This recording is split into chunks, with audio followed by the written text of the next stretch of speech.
This is Plan B and you're watching GRM Daily. GRM, know what's going on lately. GRM, check it out on the day. GRM, check it out on the day. GRM, GRM.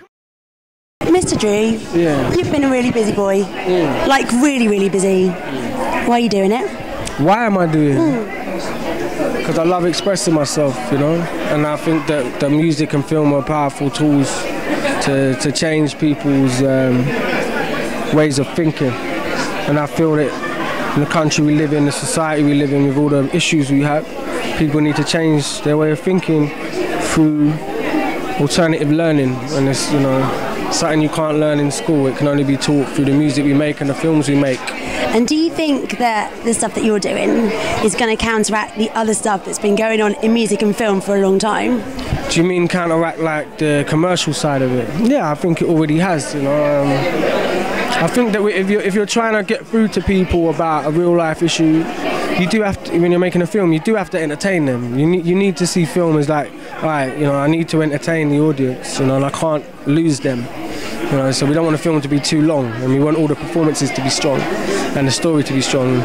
You will take artistic liberties in order to entertain, and I think Ill Manners does take some artistic liberties, but I think the relationships between the actors and the performance I got was as realistic, you know, as I could get. You know, and I didn't stop until I felt I really had those performances in the bag, because, yeah, like you know, the film didn't. I didn't make the film to make money. I made the film to show the world, you know, about an issue that I think's been here for a long time, but also that I can direct, you know. Do you think by you speaking out about it, it's going to make a change and it's going to influence other people to do the same now? I think I've already made a small change. Like, I think from making this album, it gave me, I think, the strength and the insight to make the film and the album, the strength and the insight to go back to my old school like I did for Project Hackney and work with them youngsters. And I see the problem that the film's about and the album's about still hasn't changed. In 12 years since I left school, it's still there. And I went back to that school, and, you know, through the power of music, myself, Labyrinth and Leona, like we managed to have an effect on them kids, and I'm still in contact with some of them, you know. And I feel that can be done on a larger scale. I feel that the film and the album asked the question, but it's time to get my hands dirty and be part of the solution. You know? Amazing. Did you realise that the power of Ill Manners when you first started it out to where it is now? Yeah, I always believed in it. I always believed that I needed to make this film because I needed people to stand up and you know, take attention to these issues and these problems. I felt that film was the most powerful way of doing that. But I also felt that if my hip-hop music lived inside a film such as this, it could give people that have a prejudice towards hip-hop music an insight into why people like myself love it so much. You know, it's not all kind of gangster rap, it's not all negative, you know what I mean? Hip-hop is amazing, it's poetry and it can tell stories, and some people just got such an issue with it. And I don't know if that's a racist thing or what, but they got such an issue with it, and when they hear hip-hop music, they don't want to give it the time of day. And I really felt that by making this film and parts of the film being narrated by it, I'd be able to show people that don't listen to hip-hop music what's so great about it. And I hope that I've changed some opinions on that.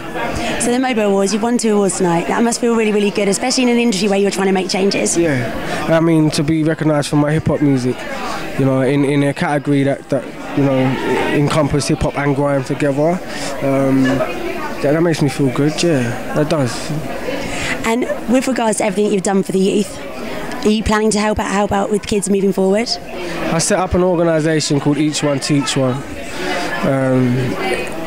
I set it up after the riots. I've done a TED lecture about it on YouTube. If you put Plan B TEDx, you can watch it.